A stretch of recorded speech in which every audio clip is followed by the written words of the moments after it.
Always good to see you, John. Thank you, sir. Good to see you as well. I guess is this fight week for you a little stressful? I mean, there's things going on outside of fight week in your personal life that you're having to deal with right now. Is that making it challenging for you? I'm not stressed, brother. I'm blessed. So thank you for having me here, and I'm just so glad for this opportunity.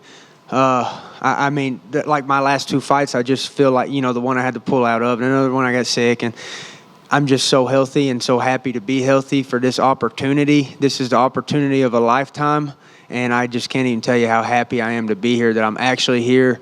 Nothing has gone bad yet, and I'm just happy. That's awesome to see you in good spirits. Has it been a tough stretch, like you said, a loss, which you're certainly not used to, an injury, that I'm sure was frustrating? Has this been a challenging time for you? It has, but my faith in God has got even stronger. I've been even deeper in prayer. I've been reading my Bible more, and I think that, I know that I'm better because of all that stuff that happened to me. I'm better than I was last time I was in the octagon, and I think that's part of God's plan, is just give me the time that I needed to mature, and you're going to see Saturday night. I think I'm going to be the best that I've ever been. That's awesome. Have you always been able to have that type of mindset throughout your career, or is this kind of like a more mature Bryce Mitchell that can understand that it's okay?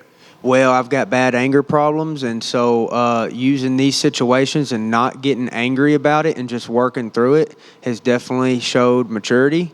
And I'm just to the point where I'm just so happy to be here. I mean, because all of this stuff, you kind of take it for granted. Once you start working for the UFC 5+ years, you just start thinking in your head, oh, well, I'll have another fight, and I'll have another fight, and another. And then you might not make it to tomorrow. You might die in a car wreck. You never know. So I'm just happy to be here, and I'm just lucky to be here. That's awesome. What's your favorite part of the experience, of the whole fight week experience? The fight itself or anything around it? My favorite part is hanging out at my buddy Kidron's house with TJ and AJ. Of course, Coach Willie just got here. So, honestly, even seeing your face, bro, I love you.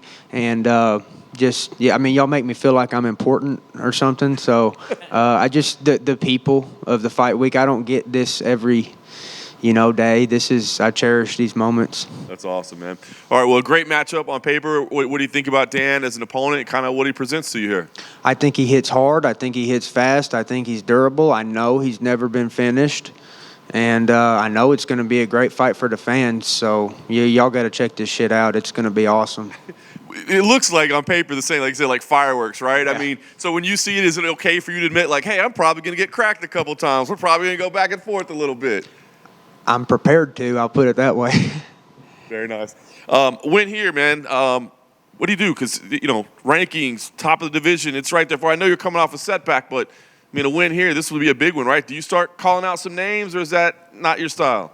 So I don't think I'll have to call out no names, but I think there's going to be a realization that I'm the cash cow. I mean, that eventually somebody's going to realize that they're sitting on gold. They think I'm fool's gold. I'm not. I'm real gold. They're sitting on gold. They need to cash me out. I am the cash cow. There ain't another pay-per-view draw like me in this division. I am the cash cow. It's time to cash me out. I'm ready. I'm begging them.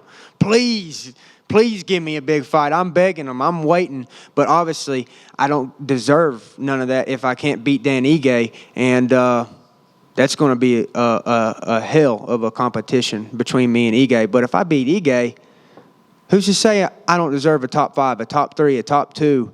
And like I said, I'm the cash cow. They're going to realize that. And once they do, they're going to love me even more. I love it. Last thing for me, given all that, is the goal here more than just win a fight? Is it you got to do it in some kind of spectacular fashion? You got to provide some highlight? That's right, brother. We set the bar high. I'm not just happy with the win. I'm not just scraping by. I'm here to make history, brother. And that's what I want to do. Hey, Bryce. You teased a big surprise that something's cooking on Saturday. Something's cooking, baby. Can you give any more of a surprise, or are you teasing it at all? Nope, because it's going to be so good, better than y'all can imagine, and I don't want to ruin it. All right. Brackettona is back in the UFC. Obviously, he beat you on tough, but and he is in a different weight class. But is that a fight that you would like to run back one day? If they pay me, I'll fight whoever. And it looks like Ilia Topuria is going to get the next shot at Volkanovski. Being in there with him, how do you think that fight goes? I do think that, well, first off, it's going to be a great fight. I mean, there's no doubt that dude's going to just put on a great performance against whoever you put him with. I think Volkanovski has a little bit of an edge with the experience of the 5 rounds, and he's a little bit more well-rounded. But that being said, I don't even think it's going to go to the ground. I think they're just going to stand and bang, and I think it's going to be an awesome show. But I would give Volkanovski a slight edge because of where he's at in his career. But, yeah, I love that matchup.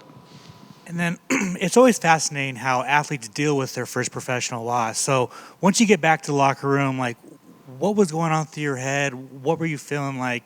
And then just like the next couple of days, like, what was going on through Bryce Mitchell's head? Well, it wasn't a loss that so much bothered me. You know, I've lost before. I've been beat up in the backyard when I was a kid. I mean, that's just how it is. And the loss does not bother me. What bothers me is that my pride wouldn't let me pull out of that fight. I shouldn't have even been in that damn cage. I lied to my coaches. I would not tell them how sick I was because I didn't want to appear as a coward.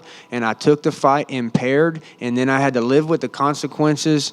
And, you know, it was so stupid of me to think that I could go in that state and beat such a great fighter. And I won't make that mistake again, and it just makes me look like an idiot. And but that's what I was mad about, is that I feel like it wasn't even me in there. That's what makes me mad, is that I want a rematch. That shit don't count. So I'm guessing you regret this. You regret the decision to be in there? Yes, I do. But, you know, that was obviously that was stupid of me. And I won't ever take a fight sick again. I just thought that I was like Superman or something, I guess. And I thought that I was going to, you know, be really sick and it not affect my performance. And then afterwards I thought, man, I couldn't even breathe in there. I couldn't even move. You know, trust me, I felt stupid. And obviously, AJ did not get the contract for the Contender Series, but man, he always shows how much heart he has in every single fight he is. Just what were your thoughts on that fight? AJ is the epitome of heart.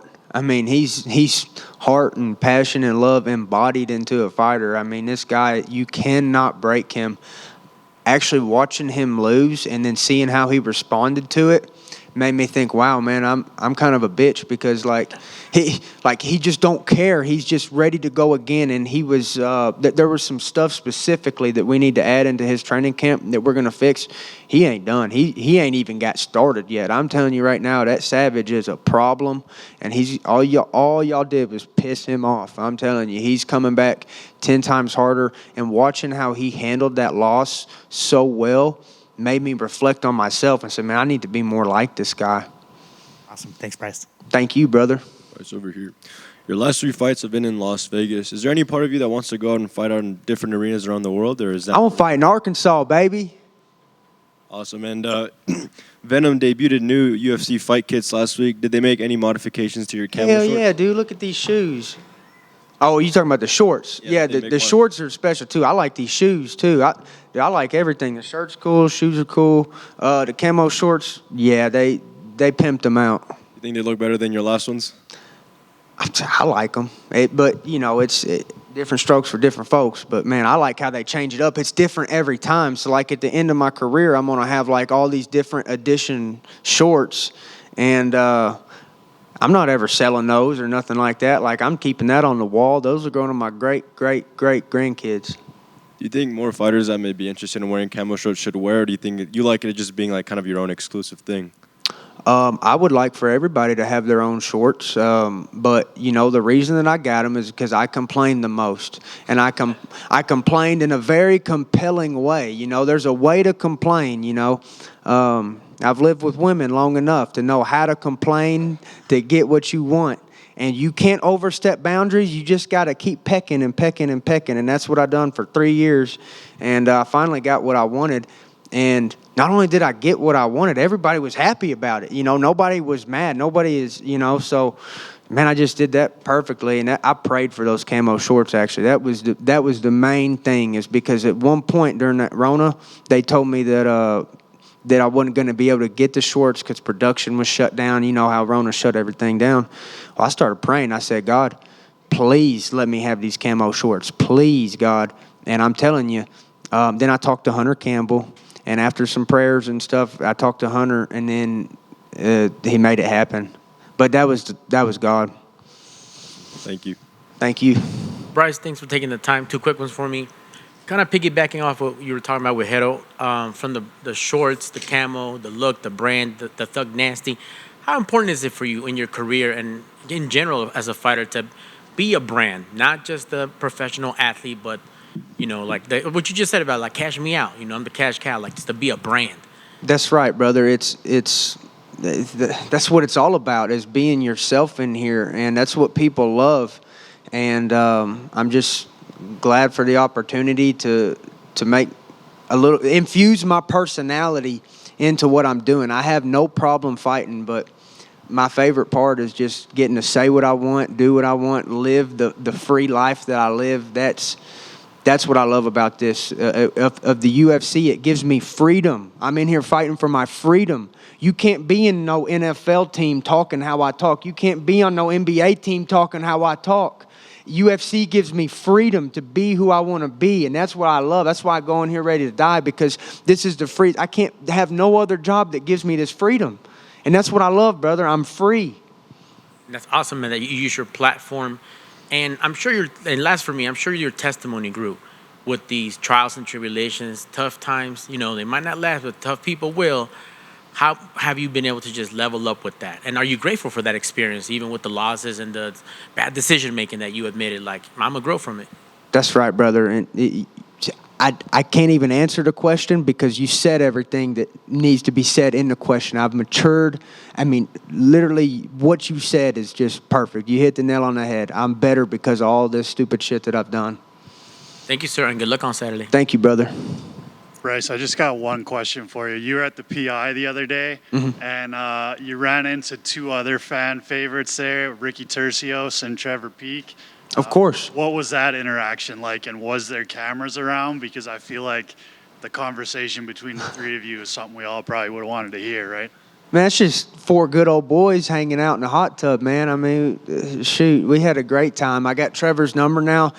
Trevor's invited over to my place. I got a little mini gym at my house. It's like a 20 by 20 with a 6-foot-tall wall. So me and Trevor are friends now, and AJ, we're all going to train together. So, we're ganging up. We're teammates now. We're going to train together and be friends. Thank y'all.